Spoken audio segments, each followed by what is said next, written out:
మెయిన్గా చెప్పుకోవాల్సిందంటే దీంట్లో headed by Ashwin, మన direction team headed by creative head Ashwin and rest of the direction team. మీరు ఎంత హార్డ్ వర్క్ చేశారు, ఎందుకంటే I wish I could had team like this when I was doing Johnny. అంటే నేను ఒక కాషన్ ఇస్తాను మీ అందరికీ, don't drown yourself in success.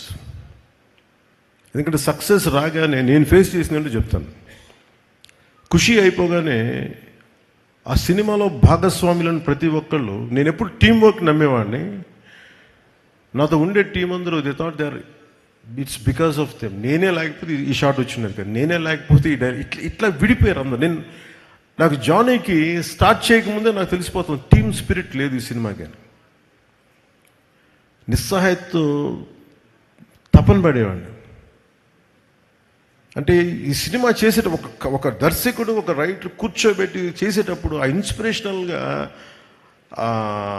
కథని తీసుకెళ్లేటప్పుడు ప్రతి ఒక్కరు పక్కనే ఉండాలి, ఇంకా బాగా చేయగలం, దీన్ని ఇలా చేద్దాం, ఈ చేద్దాం, ఇంకొంచెం ఇంప్రూవైజ్ చేద్దాం. లేదంటే ఆ డైరెక్టర్కి ఉన్న విజన్ని మిగతా వాళ్ళు కనుక వెనక్కి లాక్కుని ఉంటే చాలు, he will take it forward. So నాకు ఆ లోటు ఉండిపోయింది, నాకు జానీ నుంచి నిస్సహాయత ఉండిపోయింది.